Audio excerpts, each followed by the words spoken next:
와 요담과 아하스와 히스기야 시대에 아모스의 아들 이사야가 유다와 예루살렘에 관하여 본 계시라. 하늘이여 들으라, 땅이여 귀를 기울이라. 여호와께서 말씀하시기를, 내가 자식을 양육하였거늘 그들이 나를 거역하였도다.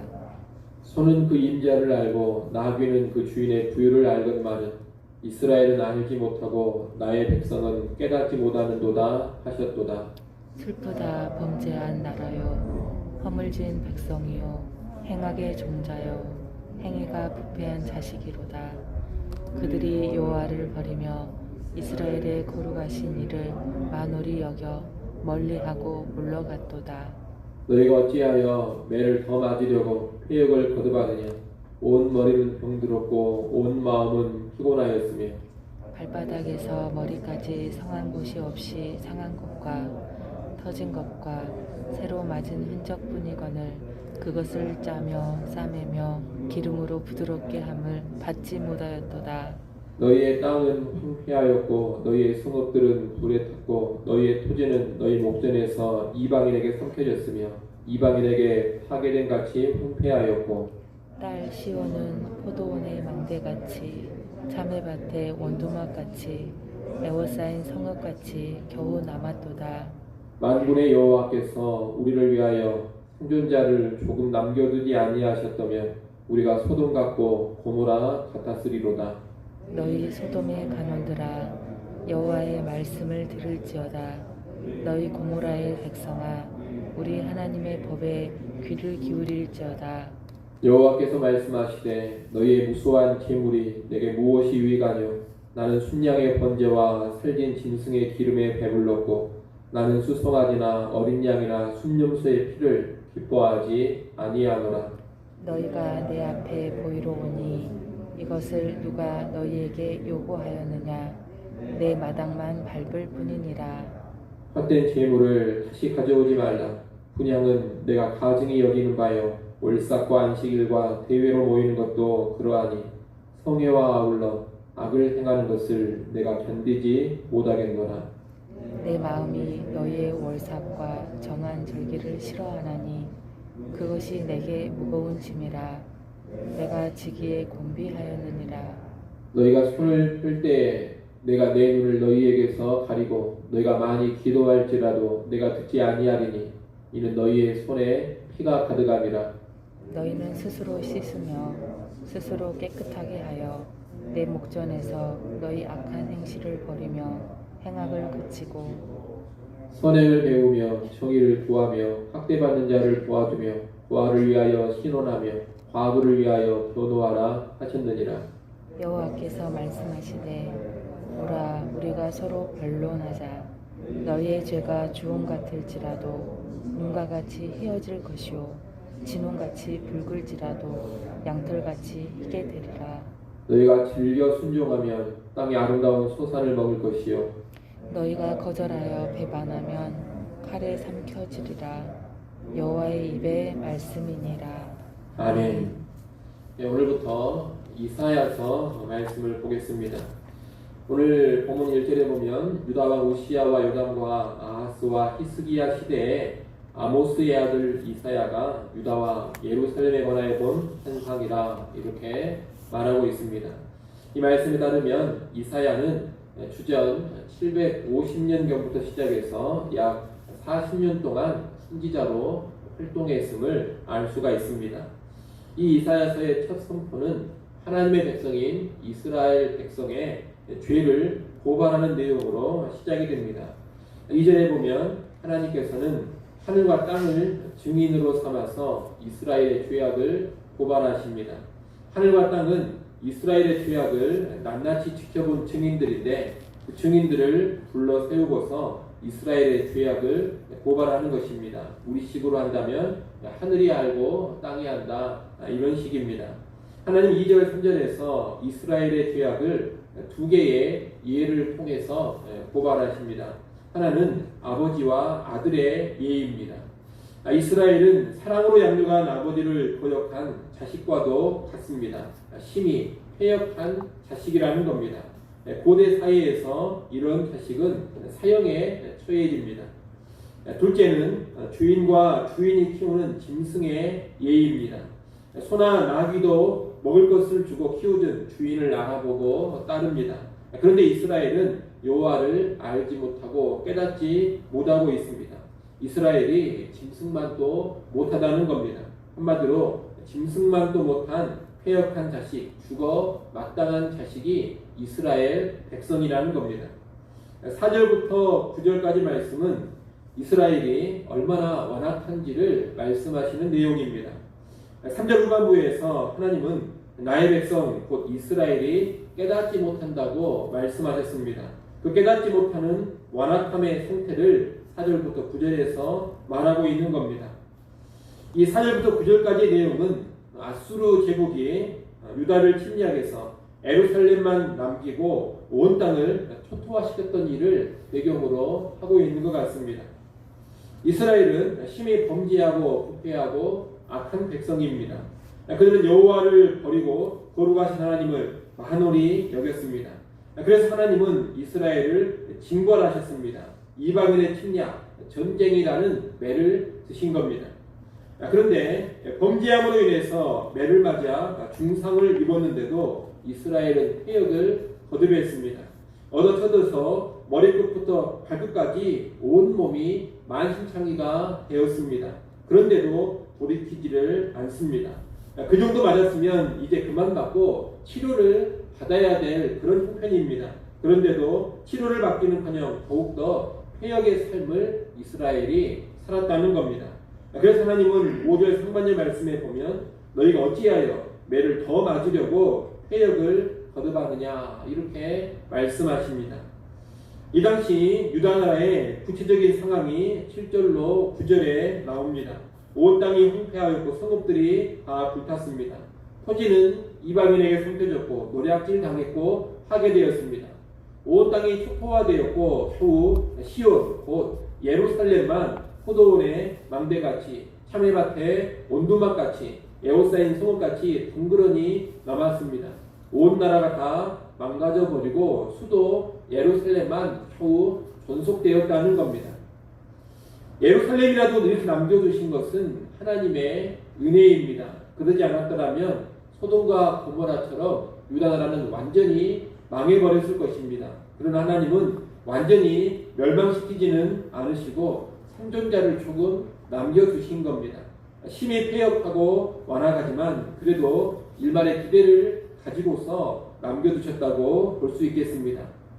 이어지는 10절로 17절까지 말씀은 패역한 이스라엘의 구체적인 죄악이 무엇인지를 지적하는 내용입니다. 유다의 지도자들과 유다의 백성들은 소돔의 관원과 같았고 고모라의 백성과도 같았습니다. 그래서 10절 말씀에 보면 너희 소돔의 관원들아 너희 고모라의 백성아 이렇게 이스라엘 백성을 부르고 계십니다. 하나님의 백성인 이스라엘이 죄로 인해 멸망당한 소돔, 고모라 사람들과 하나도 다를 바가 없습니다. 그래서 이렇게 부르고 있는 겁니다. 그들은 여호와의 말씀, 하나님의 법에 전혀 관심을 두지 않고 제의적인 행사에만 열심히 있었습니다. 종교적인 의식, 종교 행사만 성대하게 치렀다는 겁니다. 하나님은 이들이 무슨 생각에서 그처럼 많은 희생물과 번제물을 바치는지 당혹해 하십니다. 하나님은 이들이 끊임없이 불살라 바치는 제물에 넌더리를 내십니다.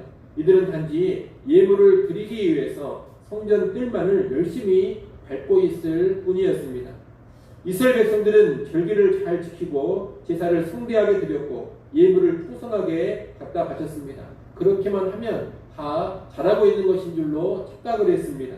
그렇게만 하면 하나님이 기뻐하시고 하나님이 주시는 복을 받을 줄 알았습니다. 그러나 하나님은 그런 것을 요구한 적이 없고 그런 것은 다 헛된 것이라고 말씀하십니다.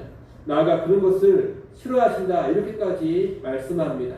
오늘 보면 13절, 14절 말씀을 여러분이 한번 읽어보십시오. 13절, 14절 말씀 읽습니다. 헛된 재물을 다시 가져오지 말라. 분양은 내가 가증히 여기는 바요. 월삭과 안식일과 대회로 모이는 것도 그러하니 성회와 아울러 악을 행하는 것을 내가 견디지 못하겠노라. 내 마음이 너희의 월삭과 정한 절기를 싫어하나니 그것이 내게 무거운 짐이라 내가 지기에 곤비하였느니라. 아멘. 이 말씀 보면 재물을 헛된 재물이라 그렇게 말씀합니다. 또 하나님께 향을 피워 올리는 분향을 하나님께서는 가증히 여긴다 그렇게 말씀합니다. 모든 절기와 모든 큰 모임들을 다 싫어한다 그렇게 말씀하십니다. 이뿐만이 아닙니다. 15절 말씀에 보면 하나님은 손을 펴서 기도하고 많이 기도할지라도 그런 기도를 조금도 듣지 않으신다고 합니다. 그러면 하나님은 왜 이런 성대한 제사와 넘치는 예물을 헛되다 하시고 싫어하신다고 말씀합니까? 또 왜 많이 기도한다 하더라도 조금도 그런 기도는 듣지 않으시겠다고 말씀합니까? 그들의 삶 가운데 사랑이 없고 정의가 없었기 때문입니다. 그들의 경건은 성전의 담을 벗어나지를 못했습니다. 종교의식과 행사는 열심히였고 모여서 기도도 정말로 많이 했지만 그들의 마음은 악으로 가득 차 있었던 것입니다. 그들은 무지한 자의 피를 흘렸고 자기 욕심을 죄악을 저지르면서 채워갔습니다. 선을 행하지 않았습니다. 정의를 구현하지 않았습니다. 학대받는 자를 도와주지 않았습니다. 사회적 약자인 고아와 과부를 외면하고 고아와 과부가 억울한 일을 당하는 것을 그대로 방치했습니다. 이것이 그렇게 제사를 많이 드리고 예물을 많이 갖다 바치고 기도를 많이 했던 자들의 실제적인 삶이었습니다. 하나님은 실제 삶에서는 온갖 죄악과 불의를 행하면서도 때가 되면 열정적으로 제사 드리고 기도하는 이 백성을 거부하신 겁니다. 그리고 그 죄에 대해서 심판을 내리신 겁니다. 하나님은 16, 17절에서 그렇게 성대한 제사를 드리기 전에 먼저 스스로 씻고 깨끗하게 하라고 하십니다. 회개하라는 겁니다. 그리고 악한 행실을 버리고 선행을 행하고 정의와 사랑을 실천하라고 말씀합니다. 풍성한 제사보다 바른 삶을 살아가라고 요구하시는 겁니다. 우리는 오늘 이 말씀을 깊이 새겨야 되겠습니다. 여러분, 제사보다 중요한 것이 삶에서의 순종입니다. 예배보다 삶을 바르게 하는 것이 하나님 앞에서 훨씬 더 중요합니다. 물론 이것을 오해해서 예배는 중요하지 않다 이렇게 나가면 안 됩니다. 그것은 또 다른 극단의 잘못입니다. 지금 이스라엘 백성들은 제사는 풍성히 드리면서도 삶이 망가져 있기 때문에 그런 예배는 필요 없다 이렇게 말씀하시는 것이지, 삶만 잘 살고 있으면 예배 같은 것은 드릴 필요가 없다 이런 말씀을 하시는 것이 아닙니다. 성경의 다른 부분들을 보면 예배하지 않고 예물을 드리지 않고 기도하지 않는 것을 죄로 지적하면서 책망을 하고 있습니다. 상황에 따라서 강조점이 다르다는 겁니다. 바람직한 모습은 참된 예배를 드리면서 삶에서도 말씀대로 사랑과 정의를 행하면서 살아가는 겁니다. 교회당 안에서 종교적인 열심만 보이는 것이 아니라 가정과 사회에서도 정의로 살아가고 사랑으로 살아가는 삶이 있어야 합니다. 그것이 진정한 신자의 삶이고 우리 하나님께서 기뻐하시고 원하시는 삶입니다. 특별히 우리나라 같은 경우는 성대한 예배와 기독교적인 행사가 빈번하지만 그에 비해서 사랑과 정의의 삶은 빈약한 측면이 있습니다. 이러한 때 우리는 더욱더 깨어 있어야 되겠습니다. 예배를 잘 들으시되 특별히 삶에 더 깨어서 지내시기를 바랍니다. 예배하는 만큼 내 실제적인 삶도 경건하고 거룩함과 정직함과 진실함과 사랑과 정의의 삶을 살고 있는가, 이것을 늘 돌아보시면서 삶을 바르게 세워갈 수 있기를 소원합니다. 아울러 우리 조국의 교회를 바라보면서도 조국 교회가 삶의 영역에서 더 바로 설 수 있도록 새벽 시간에 많이 기도해 주시기를 바랍니다. 하나님은 오늘 본문 마지막 부분인 18절로 20절에서 용서의 문을 열어주십니다. 하나님은 범죄하고 패역한 백성들, 매를 맞으면서도 조금도 돌이키지 않는 이 완악한 백성들을 향해서 오라, 우리가 서로 변론하자 이렇게 말씀합니다. 변론하자 이 말은 옳고 그름을 따져보자는 말입니다. 사실 명백히 범죄한 이스라엘 백성입니다. 지금 바로 멸망을 시킨다 하더라도 아무런 문제가 없습니다. 더 이상 이 백성의 죄 문제를 다시 논의할 필요도 없다는 겁니다. 그럼에도 불구하고 하나님은 다시금 기회를 주시며 오라 이렇게 말씀합니다. 와서 다시금 나와 변론하자 이렇게 말씀합니다.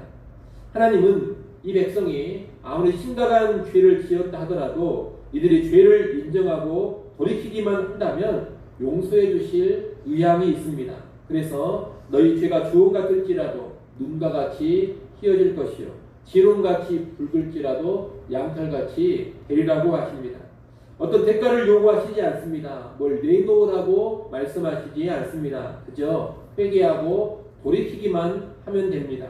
하나님은 아무런 값이 없이 적극적으로 용서해 주고자 하시는 겁니다. 이스라엘은 이런 하나님의 마음을 알고 돌이켜서 순종으로 반응하기만 하면 됩니다. 그러면 그들은 땅의 아름다운 소산을 먹을 것입니다. 비록 황폐해져 버린 땅이지만 다시금 그 땅이 회복되어서 아름다운 소산을 내고 그 소산을 먹게 된다는 겁니다. 그러나 이런 하나님의 초청에도 응하지 않고 거절하여 계속 배반의 길로 나아간다면 결국은 칼에 삼켜질 것입니다. 그래도 지금 하나님은 완전히 멸망시키지는 않으셨습니다. 생존자를 조금이나마 남겨두셨습니다. 기회를 더 주고 계신다는 겁니다. 오라고 하십니다.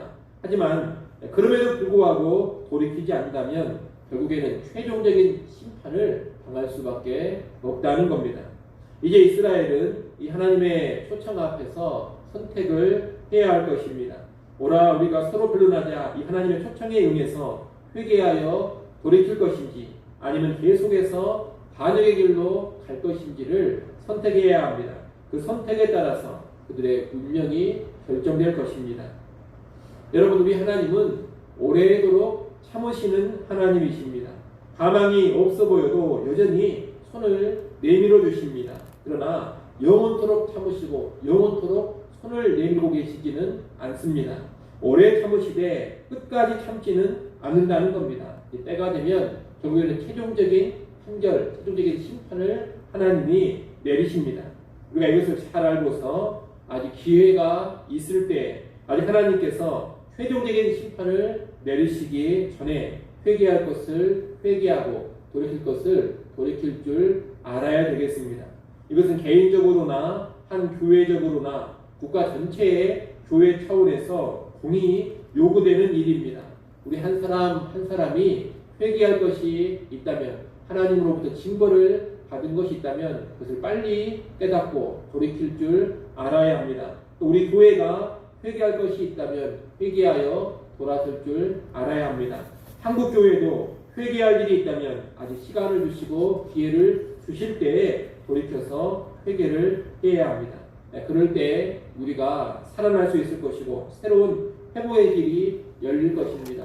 아무쪼록 하나님이 손을 내밀고 계실 때 오라고 하실 때 죄 지은 것이 있다면 회개하고 주께로 돌아가서 놀라운 회복의 삶 누릴 수 있기를 간절히 소원합니다. 기도하겠습니다.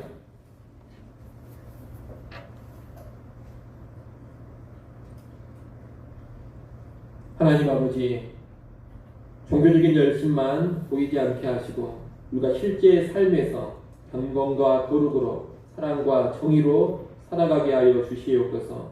온전한 신자의 삶이 무엇인지를 바로 깨달아서 하나님께 참된 예배를 드리게 하시고 우리의 삶 가운데서도 늘 순종하는 모습 보이게 하여 주시옵소서. 또한 아버지 하나님, 하나님이 죄에 대하여 징계하실 때 바로 깨닫게 하시고 돌이키게 하여 주시옵소서. 하나님이 징계하시는 것은 아직 기회를 주시는 것임을 깨닫게 하셔서 하나님이 아직 손을 내밀고 계실 때 회개할 것을 회개하여 돌이킬 수 있는 주의 백성들 또한 교회들 되게 하여 주옵소서. 회개를 통하여서 언제나 새로운 희망으로 나아가게 하여 주시옵소서. 하나님 포구 중에도 우리를 이곳으로 불러 모아 주시고 기도할 수 있게 해주셔서 감사합니다. 이 시간 하나님 앞에 엎드려 기도합니다. 우리 하나님을 혼란 중에 피난처로 삼으며 나아갑니다. 주 백성들을 주목하여 보시고 긍휼히 여겨 주시옵소서. 구하는 기도의 제목을 들으시고 합당한 응답들을 허락하여 주시옵소서. 아버지 하나님, 나라 민족도 궁일하게 주시기를 간절히 소원합니다. 코로나로 힘이 없어서는 상황 속에서 나라를 더욱더 안정시켜 주시고 아버지 하나님, 전염병의 확산이 멈추어지게 하시고 일상의 회복이 이루어지게 하여 주옵소서. 또한 이 심한 재난 가운데서도 우리 하나님의 선한 뜻이 이루어져 가게 하여 주시옵소서. 예수님의 이름으로 기도드리옵나이다. 아멘.